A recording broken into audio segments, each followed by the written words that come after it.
ذوالحج کا مہینہ اپنے اختتام کو پہنچا، محرم کی آمد ہے۔ اس کے ساتھ ہی ہماری زندگی کا ایک اور سال گزر گیا۔ جب سال گزرتا ہے تو ہم جائزہ لیتے ہیں کون سے کام مکمل ہوئے، کون سے ادھورے رہ گئے۔ ہمیں اس موقع پر نبی صلی اللہ علیہ وسلم کی یہ حدیث یاد رکھنی چاہیے کہ وہ شخص برباد ہو گیا جس کا آج اس کے کل سے بہتر نہیں۔ آئندہ سال کو بھرپور طریقے سے گزارنے کے لیے ابھی سے پلاننگ کر لینی چاہیے۔ ہم سب اپنی زندگیوں کا جائزہ لیں تو ہم بہت اچھی طرح دیکھ سکتے ہیں کہ ہمارے اعمال میں اب تک کس کس چیز کی کمی ہے۔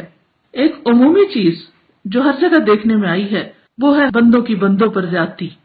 اس کے لیے آپ کو نبی صلی اللہ علیہ وسلم کی یہ حدیث سناؤں گی۔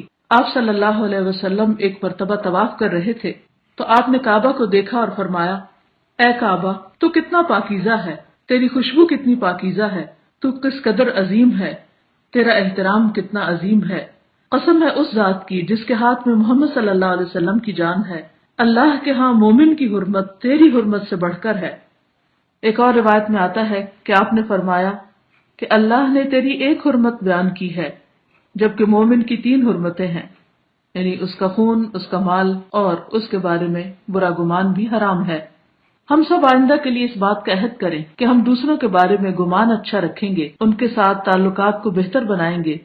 نہ صرف یہ کہ گمان اچھا رکھیں گے بلکہ غیبت، چغلی، بہتان تراشی سے بھی بچیں گے۔ اور ہاں یاد رہے کہ 10 محرم کو روزہ رکھنا نہیں بھولنا، کیونکہ وہ 1 سال کے گناہوں کا کفارہ ہے۔ اللہ تعالی ہم سب کو عمل کی توفیق عطا فرمائے۔